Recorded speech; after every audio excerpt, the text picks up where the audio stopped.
Back here with our next series. It's actually going to be Complexity versus Kappa Wolves. Psych! Psych! We're going to go right into the draft. Yep. So, essentially what happened is, for whatever reason, we don't know why, but well, they held the series. I don't know if it was an administrative issue or it was to get the matches casted. Either way, we're hopping over to the other side of the losers' quarters, and this will be Complexity versus Kappa Wolves. We actually haven't gotten to cast too much of these two teams, so that kind of works out pretty well. We also got an administrative update. The Grand Finals is actually going to be a single best-of-5, with Tempo Storm getting a one-game advantage for having won the winner's bracket. Yeah, and that's actually pretty much just means that the finals get, again, like you said, there's no reset. You know, the bracket, if you look at Challenge, it looks like there's a bracket reset. A lot of events do work that way, where if the losing side team wins, there's a new best-of-3 or a new best-of-5. Not the case here. Single best-of-5 where Tempo starts at 1-0. Hopping in to this draft, we do see that Brightwing was banned out early, and this actually is kind of a... you have to be careful with this. If you're first pick, first ban, you ban out Brightwing, and the other team does not secure their healer within those first two picks, you can starve them out of healers. Mm-hmm. You can then double pick healer with your second and third picks, ban out the additional healer. You have just monopolized 4 of the big healers, and you force the enemy team to either run a semi-healer through Tyrande or Lily, in which case it's fairly easy to draft something that can interrupt Jugs. Not the case, though. We see the Kappa Wolves is smart. They understand that this is a possibility. They draft Malfurion fairly early, leaving Rhaegar in this draft, so Rhaegar is pretty much guaranteed for Complexity. Rhaegar Tessadar is more than enough. They could go for Lily, but I think Rhaegar makes a lot more sense. Who else do you think they'll get for damage, Kubi? Well, I actually would recommend that they grab a warrior. You don't like the Kerrigan solo warrior? Not without Uther. That's fair. It just puts a lot more pressure on Rhaegar, and it just makes the team fights very risky. So, warrior-wise, probably Muradin. With Kerrigan, it's a very powerful duo. Yeah. A lot of just especially since you have Jaina as well. Like, that's enough lockdown, especially if you want to go for a very early game roam style. Yeah, take Muradin. I saw the beard on Uther. I was like, oh no, they banned him out. Whoops. Nope. He's still available. I think that's going to be the pick. Now for Kappa Wolves, they have their healer. They have a decent amount of damage output. They have their warrior. Final damage output could depend on their team, on what they like to run. Could be Falstad, could be Vala, could be Zagara. I think either of those could work pretty well. It could be Vikings. There's a lot of options. Yeah, but there really are. And there's not really a right choice. Zagara is good if you want to make sure that you have good control over the bottom lane in terms of control on vision with the creep. Vala has a good amount of AoE that can cover temples, spawns, etc. Falstad has the mobility. There's no real right answer, I think, and it depends on what your team's comfortable working with and running. We don't actually see the Muradin for that final pick. All right. Well, is that wrong? No, I don't think so. You really just need something that can apply additional amount of stun if you're going to go for that roam style. In this case, if Kerrigan leaps in, gets the Primal Grasp into Impale, you can follow that up very easily with Nubarak's own Impale. Raynor. Is that right? Seems like it. They're readying up. They selected him. It is correct. What? That is a very different pickup, not common at all to see Raynor played here. One thing that could be interesting, right? So Raynor's Q has a knockback to it. In theory, if you pull someone with Condemn, getting them out of position, you can knock them back towards where they're trying to escape. That would require Raynor to be really far forward on the other side. Exactly. A lot of people do sleep on Raynor in terms of how much 1v1 ability he has. Like, he honestly, on a level playing field, might be one of the best 1v1 heroes in the game. If you take the full snipe build, and we're talking extra charge of snipe at 13, stun, and extra damage output on 16, and they reduce cooldown at 4. All of those abilities together, if you pair that up with Raynor's Raiders, yeah, really good at 1v1ing. Is this... I don't know. It's a weird trap. He's just a type of hero that doesn't really fit all that well into a team's goals. Yeah. Like I said, he's really good at that 1v1, but it's kind of like Vala, when you run that Hungering Arrow build, she at least, you know, can go for strafe or something like that. But Hyperion, it has too long of a cooldown to really get that much use. Maybe for the structural damage? I'm trying to think what else Raynor has that might be of use. He's got that new form of Bribe. I actually think it's going to be an auto attack Raynor. It could be that as well, but it's not really that great of stacking. Yeah. You can get Nexus Frenzy at level 20 and Seasoned Marksman at 1, but this isn't the greatest of stacking maps, so geez, this is a new one. We have not seen Raynor in some time.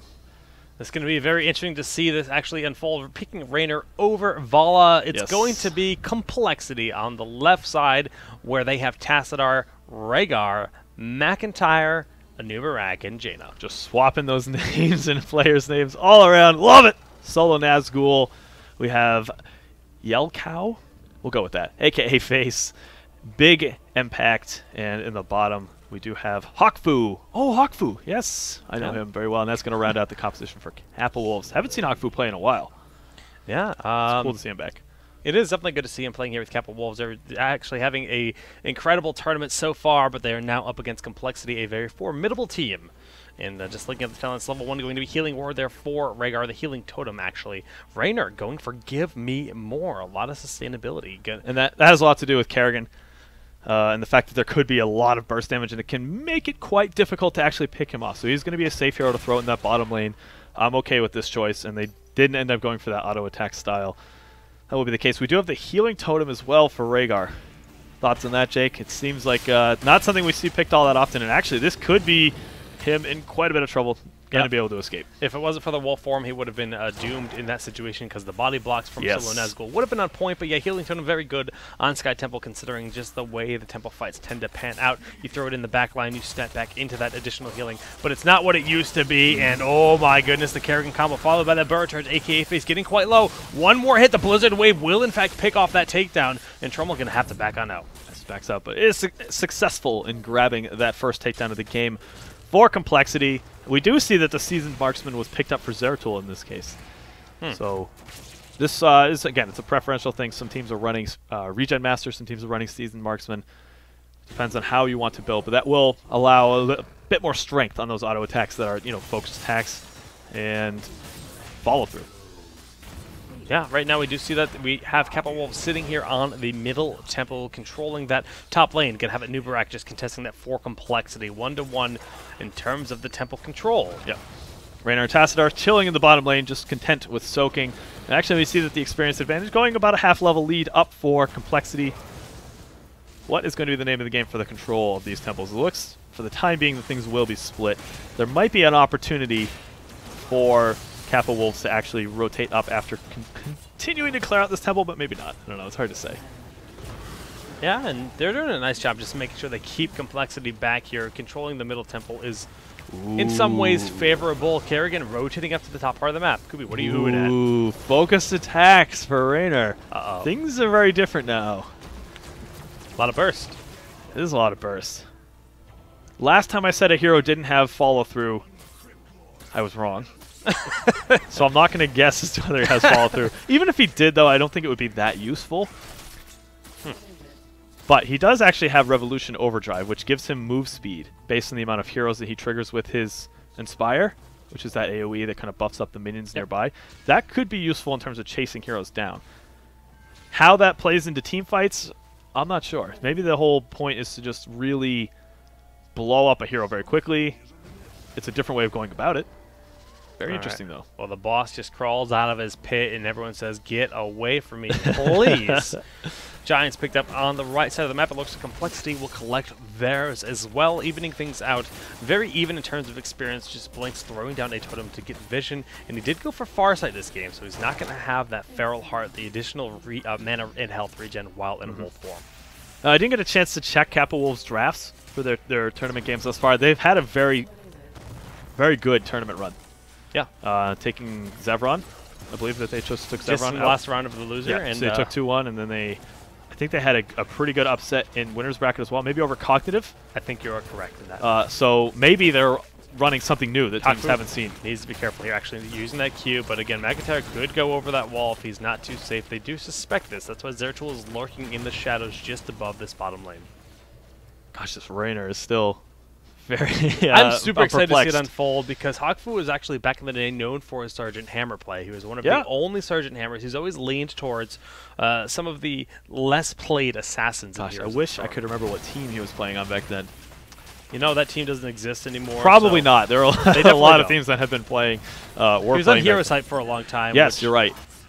Which then turned into Vivid Gaming? Yeah, for like a week. Doesn't matter. Anyways, doesn't matter. We do see Johanna popping that unstoppable, going to back out of the battle after attempting to steal these bruisers from compLexity Gaming, going to be unsuccessful in doing so, but at least they get out without losing any lives. And puts them in a decent position. Raynor already in this bottom lane was doing a great job soaking for the team. Will be able to get additional tower shots for the bottom temple. Both teams are really scurrying down here, and there's going to be probably battles before we even see compLexity attempting to get in. And it looks like they're sort of split up. They're continuing to soak. I'm not really sure what Anubarak's plan was.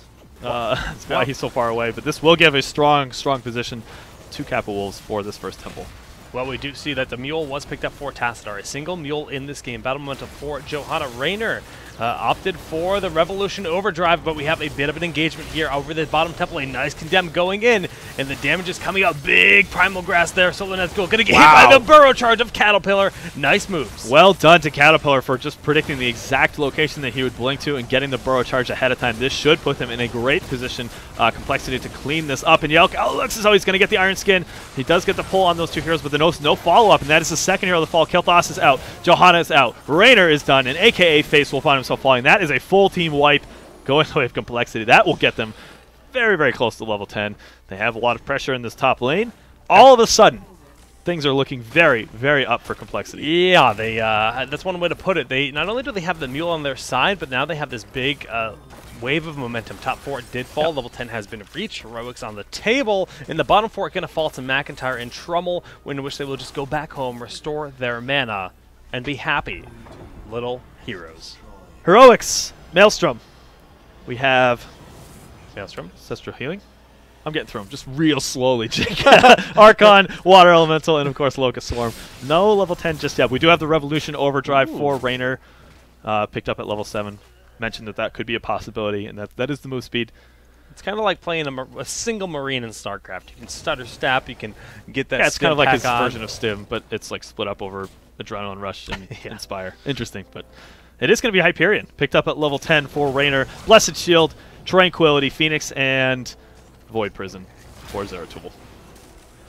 So Hyperion does a lot for zoning control, but in my opinion, especially given the cooldown, which I believe is 100 seconds, yes it is, it seems to be kind of over in a flash and is not really providing enough control. Okay, AKA Face is burned up, but that is a very decent Void Prison. Are they going to be able to follow up on that? We do have the Hyperion firing away. Yelkal is able to pull everyone back into that, but I just think that the damage output is not there. Hawkfu forced to back up. Big impact.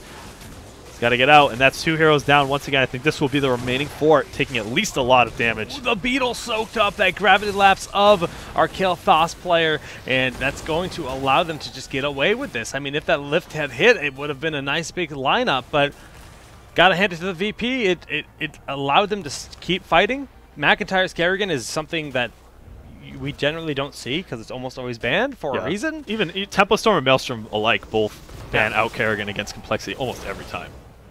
They respect that Kerrigan is at least very, very strong in the hands of McIntyre. Perhaps it's just a drafting mistake from Kappa Wolves at this point in time. We could see that Kerrigan's getting work done.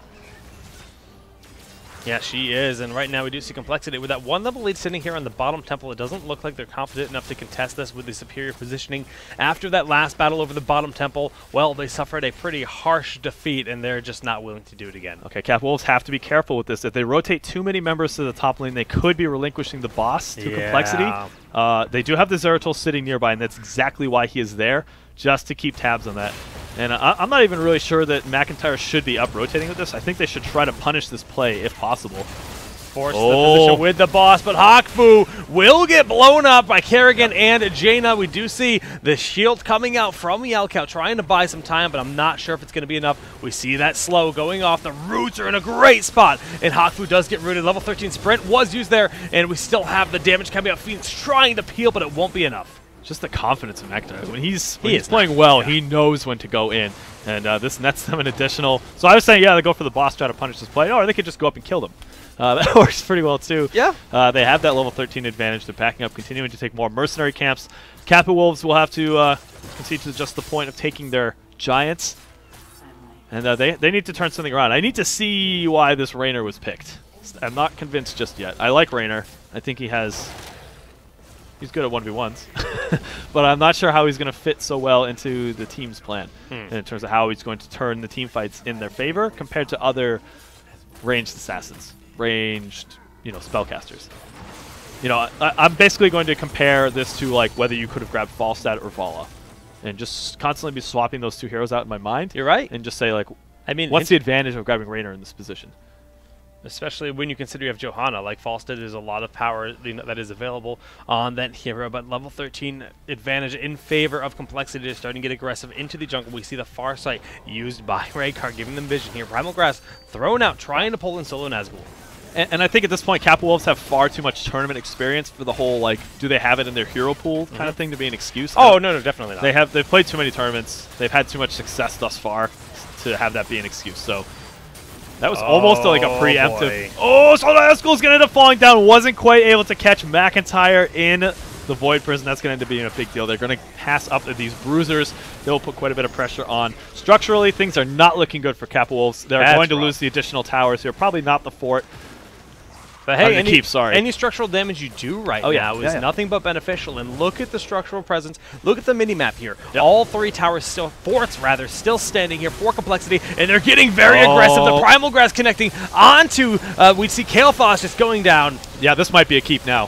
They've taken enough heroes down. Yellcow, if he ends up falling for sure, that will be a keep. He does not have the Iron Skin up in time. Solo Nazgul has to blink in, try to get as much damage as possible. Trummel will back out. No, it looks like they're going to back up. They're not trying to overextend. Still, you take out all the auxiliary structures around that keep. It is now so very vulnerable. Trummel's going to go back home. Nice plays here. Coming into compLexity, 16 to 13, Kubi. Yep. Single temple spawning 11 minutes into the game. Triple blood for blood spawning. Boo. That is, that's scary. Kubi just made the totem sound of Rhaegar. Boo.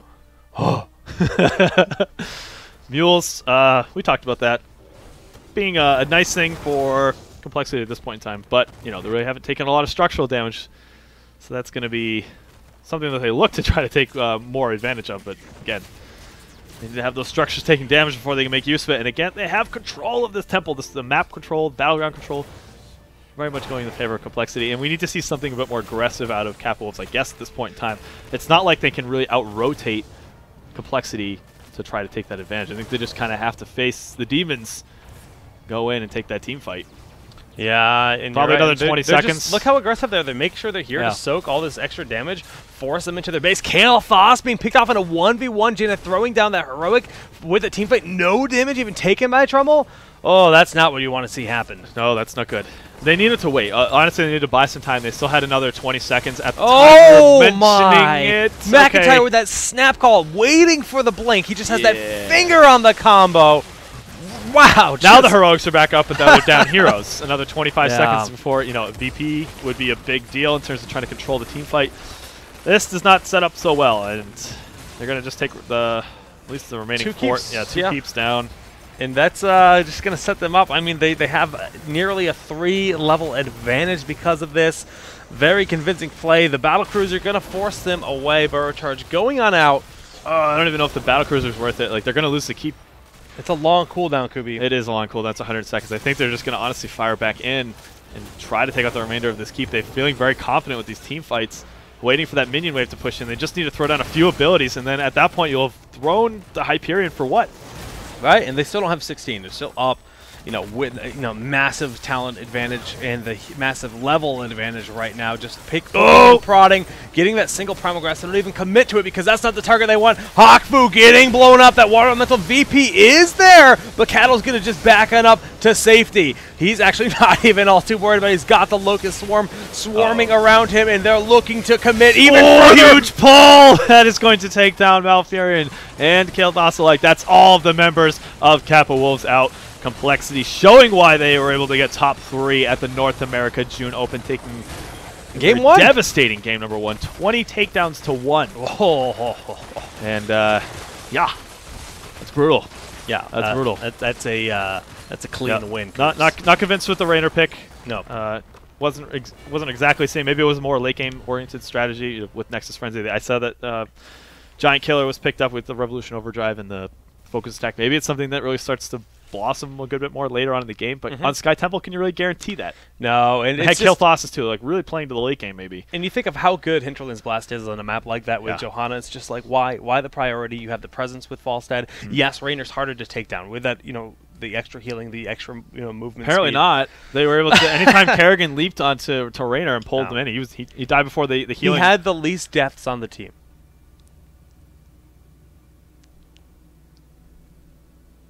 We're going to throw to a commercial break. Set up for game number 2 between Kappa Wolves and compLexity. We'll be back in a bit. Blah. Blah. Got him.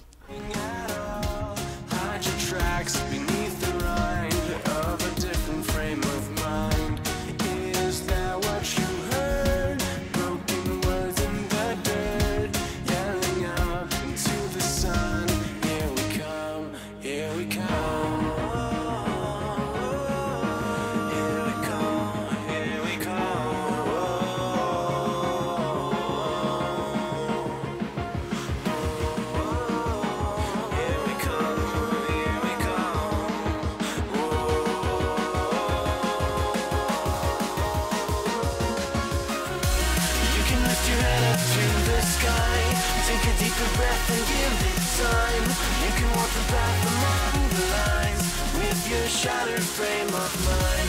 This time you could always stay. We can wait right here and play until somehow you can find a slightly better frame of mind.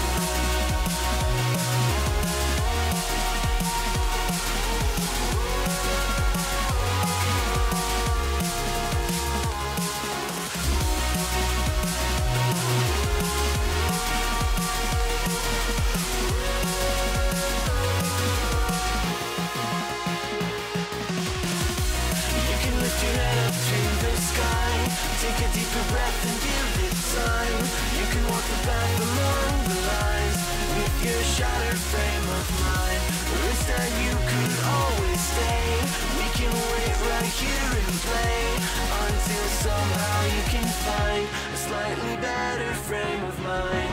And when the light comes through, when that day isn't you, then it will be time for a new frame of mind.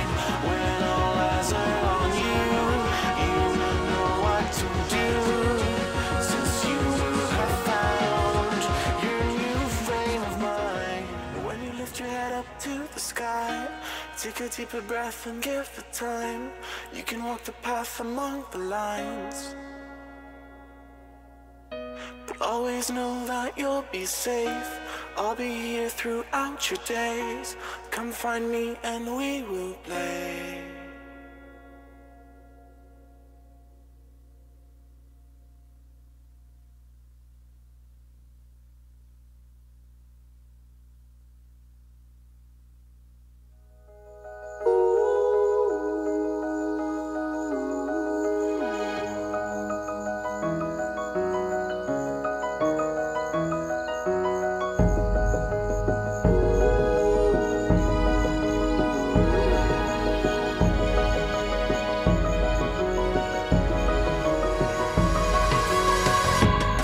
Those nights when we were younger and we would never sleep.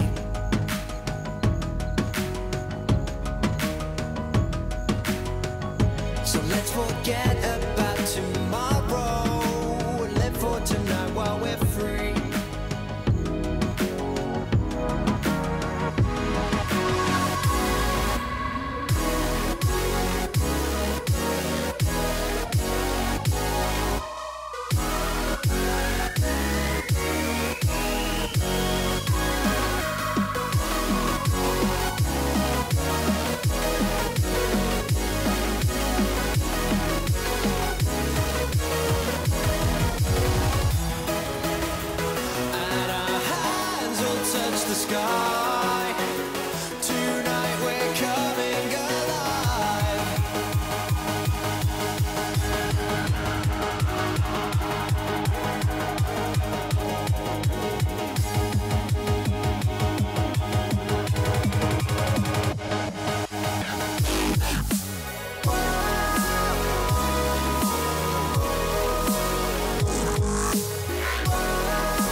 we're coming alive.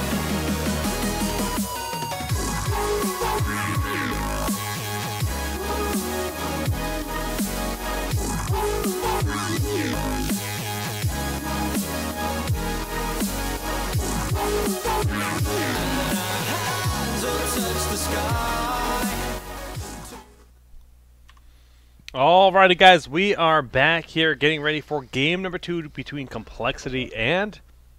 Ooh, we have a draft. It's Kappa Wolves, Jake. It's Kappa Kappa Wolves. All right, I'm in lobby. We can swap over. Moving quick, boys. Yep, just shove some food in the mouth of my face. The mouth of your face. Yep, both mouths. It's not wrong. All right, they're moving. All right, these guys, they know. They know man, what's up. They know. It's No a long Kerrigan day. ban? No Kerrigan ban? I thought that for sure would have been the first response. Right. But they're not afraid. They Should can't. they- Well, they should can't. they be afraid? They can't Kerrigan now, unless they somehow want to run warriorless Uther Kerrigan. They might. Why didn't they take it? They... I don't know. You know... No, I don't know. You say you know. I don't know. I want to say know. I don't know, you know? Abathur? Could still work for compLexity. Maybe that's what they want. No, they need to take warrior and support. I don't get it. It's interesting. It's interesting for sure. Kappa Wolves, however, they have drafted themselves something a little bit more standard. We saw that the Brightwing was banned out. Were they trying to do again the support steal? Excuse me. Okay, Uther was taken away. Maybe they were still afraid of that. Either way, it's a good support to take. This will leave compLexity with Rhaegar. Am I right? Am I missing someone? No, I think you're right. It's Rhaegar. It's got to be Rhaegar for compLexity. Unless Kappa Wolves runs double support. No. Seems unlikely. Now, compLexity, like you said, they do need the warrior, they do need support. Likely just going to be a new Rhaegar. But this is a very different draft. This is very much a blow-up composition. There is a vague chance that they could go without a warrior and just do Asmodan. We've seen this style before on Tomb of the Spider Queen, but I don't know if I like it here. It's super blow-up from far away. Not going to happen. Okay, more standard pickup. I think that taking Asmodan is quite scary without Johanna. It can still be done, but that's really the only time you're going to get that super value, quick stacks. Mm-hmm. Yeah, they got to have... I'm still... What? No, I know Kerrigan. Maybe that's just a confident play out of them. I don't know. It is bizarre. But maybe, you know, he's just saying, I want to play Zeratul this game. It just could be McIntyre just saying, I'm feeling it. I would like to play Zeratul. Let's go. Kappa Wolves. Vala, I don't want to see Raynor again. I wasn't sold on the Raynor. I didn't think it worked nicely. Oh, we were talking about Falstead. Good. Good. Great. This composition. How do I feel about it? In terms of team fights, it's not really a whole lot that's jumping out at me. Just a promote on each side? No. Just the one promote for Kappa Wolves. That won't be hugely impactful. It's a very, very neutral draft between the two teams. With the exception of the double mage. That's the one thing that's jumping out at me. Do they have enough support to really survive through that? They do have the shields from Tassler, so maybe. Alright. Who wins this draft? It's tough to say. I would probably still give it to compLexity.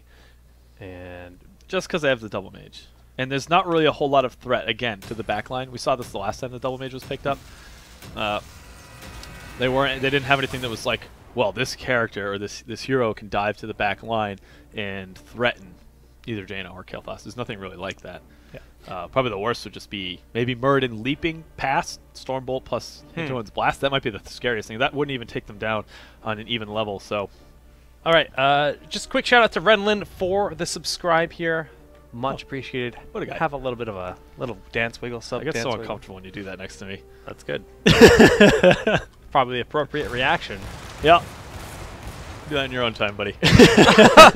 All right, well, we do have the teams spawning on the left side. That, of course, is going to be the Kappa Wolves as I fix the overlay. All right, yes, that is the Kappa Wolves' big impact. It's going to be on Falstad, a.k.a. Face on Uther. Hawkfu will be on Sylvanas, this game solo Nazgul. Protoss Boys is going to be on Tassadar, and Yelkow will be rounding it out on Muradin. And on the right side of the map, compLexity currently up 1-0 with Hans playing as Kale Thoth. We have Caterpillar on Nubarak, McIntyre playing Zeratul Trummel, sitting side saddle on Jaina, and last but not least is going to be Blinks riding Wolf Life as Rhaegar. Takes the totem, healing totem, once again. I don't know if it really I don't like that on this map as much. On this map in particular. Yeah, I would just get the reduced mana cost and Farsight. You don't need the mana retention if you reduce the mana cost on your chain heal, and then you just get Farsight because vision is key on this map. They have no other form of vision other than beetles just kind of strayly walking down lanes. Fair enough. We do have 2 regen masters, one for Nubarak and Zeratul as well. So if there's heavy rotations between these small spaces between the lanes, you could start to stack that up just for a good bit more sustain for these heroes. Yelkow and Solo Nazgul looking to put a bit of pressure onto Nubarak Caterpillar. Forced to escape, doesn't have to use his burrow charge just yet. Always have to keep that off cooldown. All right, well, in the bottom lane, Blink's just sitting there collecting his gems the best he can. It's kind of always a fine line of how much do I want to push my lane out versus, you know, because it's harder to collect your gems when the lane's pushed out. But you get the structural damage and you start to chip away at the ammunition. So it's always interesting to see what teams prioritize to do. Sometimes you'll see some lanes pushed out more than others, while the other lanes they leave a little bit more passive. I'd say in this bottom lane, the Sylvanas should be able to take the advantage over Rhaegar in terms of the push. And you have Tassadar as well. Falstad. I think there might actually just be better wave clear overall. They got Jaina as well. It's hard to say. Fairly even between both teams then. It's going to come down to the rotations. With Muradin, but there's no big damage to follow it up. No, there really isn't. It's kind of a late game composition here for compLexity in a lot of ways. They want to just kind of get that blow up with, you know, maybe the lockdown followed by a gravity lapse. Yeah, they have a good amount of damage in their composition. The problem is they don't have a lot of lockdown. Yeah. So early game, not going to see a whole lot. You're right. In terms of takedowns. This could be a very passive early game. Yeah, I kind of expect that. That's why the teams are just kind of roaming around collecting gems as passively as they can. We've seen a bit of aggression out of Kappa Wolves. They do have a bit more lockdown, and the damage does exist. But, again, very much both teams have, like, you know, heroic past composition, post-heroic Yeah, they're going to be looking to try to get to level 10, obviously as fast as possible. I just don't think takedowns are going to be the way to do that. Want to try to get those turn-ins, get those towers taken out. Blinks is able to get past his wall. Yeah, nice aggression here. So we do see Kappa Wolf just fighting back, biting back towards the enemy team of compLexity in game number 2. A very short burrow charge, but they're going to be on the body block, a.k.a. Face, and wow, compLexity going to take the first kill of the game. No way he'd be able to escape that. It was on the wrong side of the wall, and more importantly, they deny some gems. Gem count fairly close between the two teams. Yep. And they're taking this advantage, just getting the structure damage down. That's a big deal. I mean, you start to burn down these structures. You do have promote on just the single promote for Tassadar in this game, but the Beetles of a Nubarak will help counter that. They've done a nice job thus far. Level 4 hit. We do have the Gathering Power on Kel'Thas. I feel like it's the first time I've seen that today. Everything has been the Gravity Lapse upgrade. Actually, AI here for Jaina, just wanting to have that mana retention in this game. Wow, being able to use that barrel roll to get out of there. Hans does go straight down, dodging the Storm Bolt. Burchard's trying to peel, and not going to be enough to eliminate him. Nicely done by Hans. Yeah, force the Hearth back. We do have that one promote that we were talking about. Protective Shield, the Gathering Power, and Falstad will very likely be that full Spellcaster style. Maybe Boomerang at level 7. Sometimes we see the Falstads going for first aid, but really the big part, the contribution that Falstad will have in those team fights is going to be the Hint Jones Blast, the Overdrive, all of that is a big part.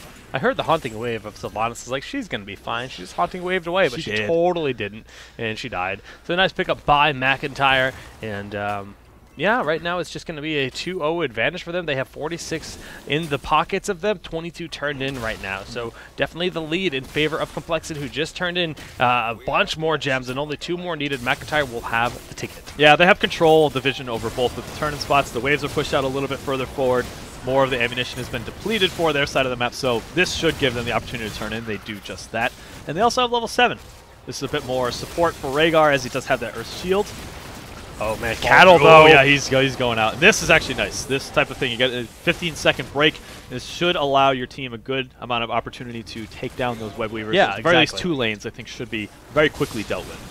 Yeah, slight disadvantage in terms of the experience, but you know, having that takedown helping out quite a bit. Level 7 reach on both sides. We actually do see the piercing bolt picked up here. Cleanse for the Uther. Tassadar, is he going to go for Mule? Yes. Cleanse is it necessary? That's the question. I guess to deal with the new Barak, but I don't even think it will have a huge amount of impact. Actually, my yeah, there it goodness. is. That would have been a good time for it. And okay, we do have a disconnect. Oh. Pause real quick. Jaina's back in. That is Trummel, of course. Ready, and go. Yeah. 3, 2, 1. Boom. Unfortunate time to disconnect. It didn't end up costing too much. They did get the takedown onto Uthers. You guys can see. Yeah. Anyway, alright, back so to my point was Cleanse. Didn't think it would have been that useful. In terms, immediately proven wrong. He should have cleansed himself right there, so that he could have dodged the gravity lap. So I take it back. Oh, but we do see Trouble getting quite low. Going to end up falling. Yelkal in the front. A cleave of Zeratul with a living bomb. Blinking for it aggressively, but no, he pays for it. The rotation from Hakfu and Solo Nazgul proving to be a bit too much. That was angry play. Rawr. That was very angry play. I don't know why I roared, but I guess that's what ferocity does, man. Sure. We'll let it go. McIntyre, I think, just wanted to try to avenge Jaina in that situation. Thought that he could punish some of the members of Kappa Wolves for overextending a little bit too much to get that takedown. It was twofold. They got the 2 takedowns. Tying it up 3-3, but 80 gems are being held onto right now by Kappa Wolves. That's quite a bit. You can see that up in the corner here with the nice Ollie Ops. The Gravity Lap's connecting, but not going to be enough. Stormbolt going out, and that's going to be yet another takedown onto McIntyre. This very convincing lockdown play on the side of Kappa Wolves is really starting to push them back into even footings, even looking to take an advantage with those 80 gems they have in their pockets. 85 at this point. They're looking to take down Caterpillar as well. Not successful in doing so, but yeah, just the Hammer of Justice from Uther, plus the Stormbolt, the slow, all of that, more than enough for them to seemingly lock down a lot of the heroes. And you pair that up, with Falstad, Sylvanas, whomever happens to be nearby. It's been working out well for them. Yes, they certainly has, but we already talked about how this game is very much about level 10 for both of these teams. The Swab Weavers will actually allow level 10 to be reached by the Kappa Wolves. And in terms of heroics, what do we got going on? Hinterland's Blast, we have the Divine Shield, the Archon, Avatar, and Wailing Arrow. So the Wailing Arrow is always going to be a great amount of control. They don't have a huge amount of setup for it.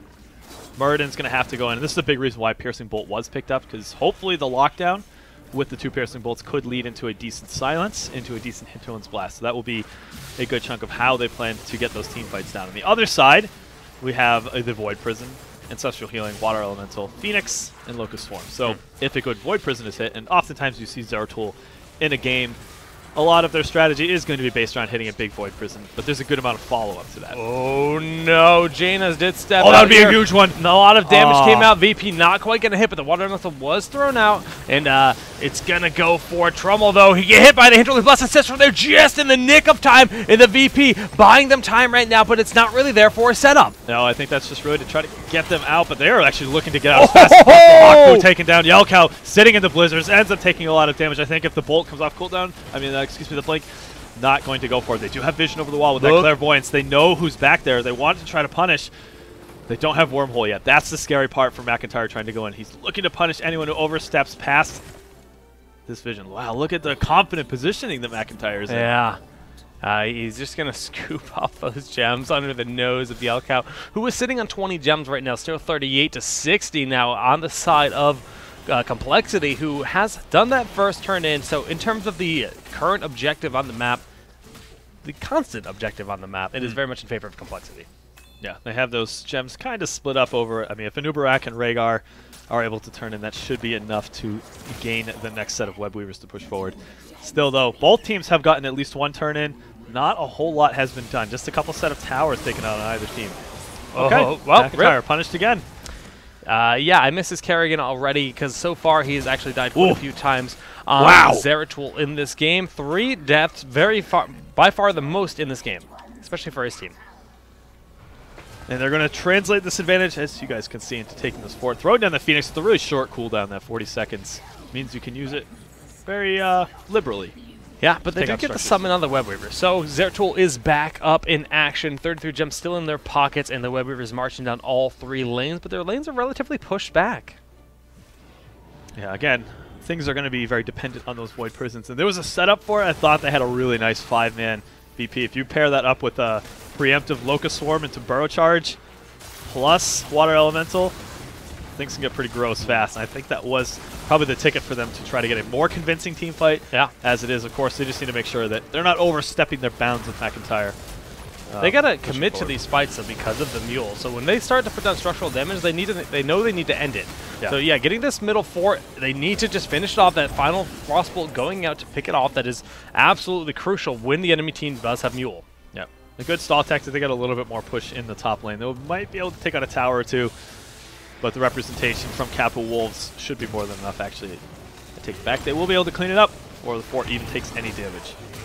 Yep, and bottom lane, Tassadar doing his best to defend against this double push, but getting a few towers out of here. Both teams have hits 13. Double Shrink Ray. Ooh. That's rough. That will be able to very easily deal with Zeratul. I'm not sure if they will ever be in range to get to some of the backline members. In theory, there will be opportunities where that does happen, but I don't think it's something you can guarantee will go down. Of course, those two abilities don't stack. You can't Shrink Ray someone that is Shrink Rayed. But it's good to have those options. Yeah, it certainly is. I like that Phoenix positioning. And now, again, Phoenix only a 40-second heroic in terms of its cooldown, so it will be able to come out rather frequently. Yelkout sitting on 43 gems, just kind of poking at Trummel. Doesn't really want to fully commit, but Trummel needs to be careful here. Okay, Team Spottion, they just want to have control over this turn and spot. They realize that there are more than enough gems for both teams to turn, and not quite enough, actually, for complexity. Still, though, again, the name of this battleground is all about having control of the turn-in points and limiting your enemy's ability to do that, to take control of the objective. And they're doing their best to get those turn-ins, but the Phoenix is back up and ready for action. They stalled long enough, and that's just going to continue to smack whoever tries to step in, just kind of throwing little fireballs at your face.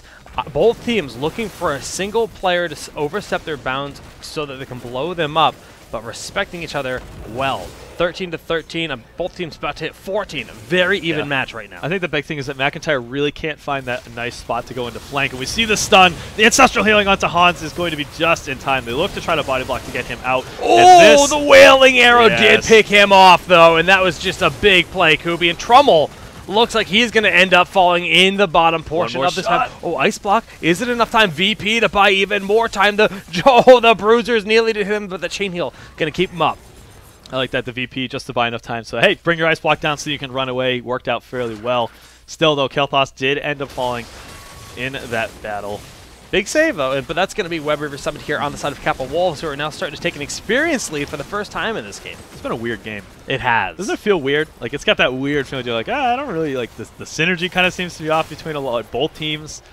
Like, it doesn't feel like clean. Yeah, there's nothing. Like, they've sort of shaken each other up, right, to the point where it's like a lot of just damage is being thrown up, but not really a lot of it's focused on either side, and the combination of heroics really aren't quite there.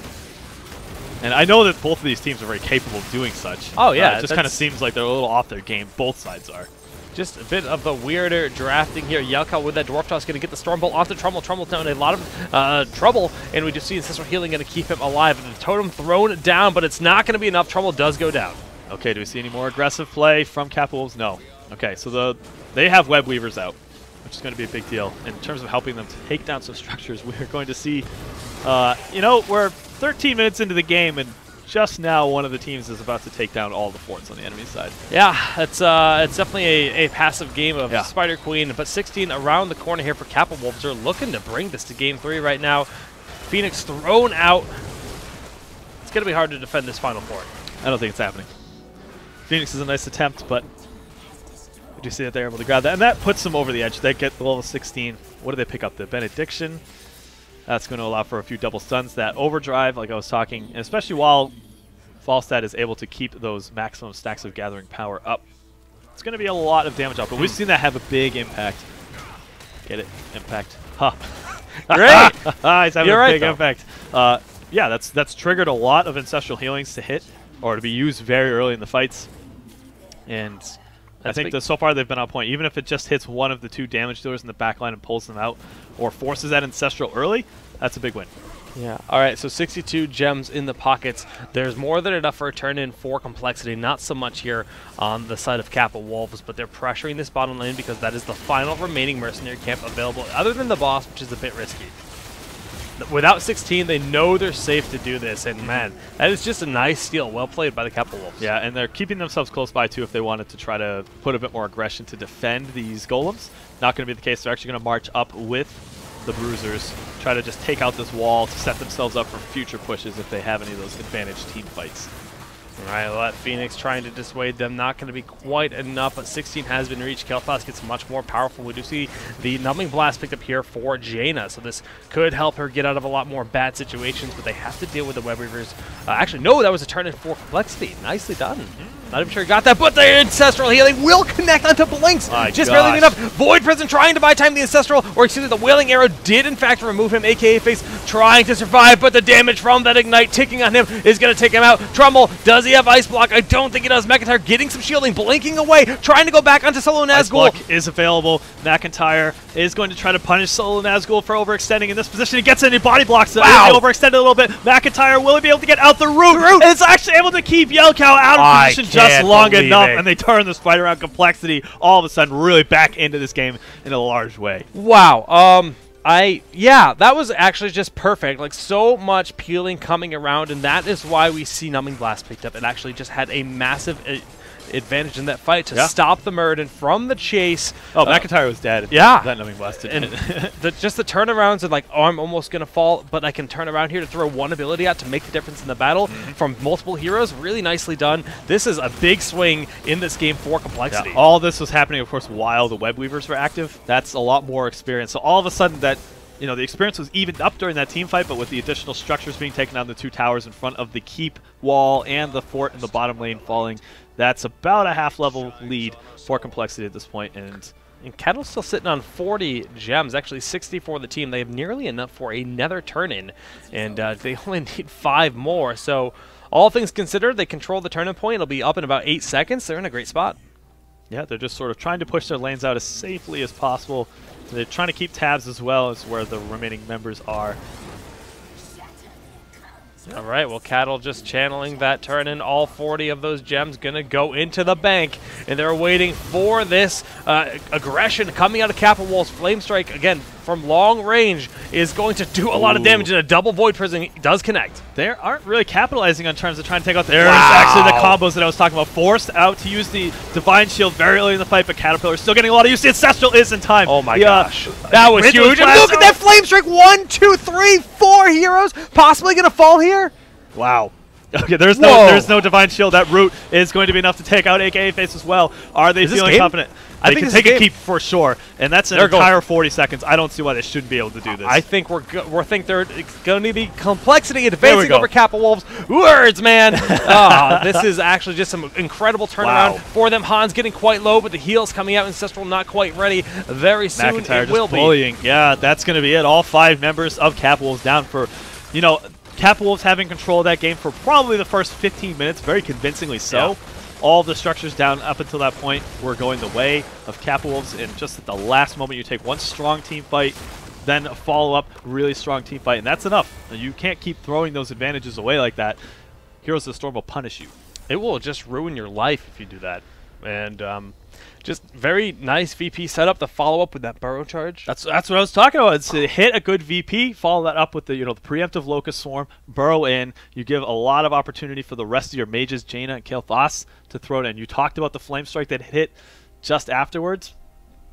Kel'Thas is a scary dude. Terrifying. And it worked out so well. Yeah. Well, grats to complexity. They will actually be advancing to play against, I am trying to remember. The winner of the plays? Plays in the S2 arc. It was the plays, right? Advance. Yeah. So it's going to be complexity versus the plays. Yep. And then the winner of that will face Cloud9 Maelstrom. Yep. And then the winner of that will face Tempostorm in the finals. So we got a gauntlet set up. Three more series. One of those 2 teams is going to be facing the gauntlet. We find ourselves with these similar upper brackets, you know, with Maelstrom waiting at the end of lower bracket, Tempostorm waiting at the end of it all. But still,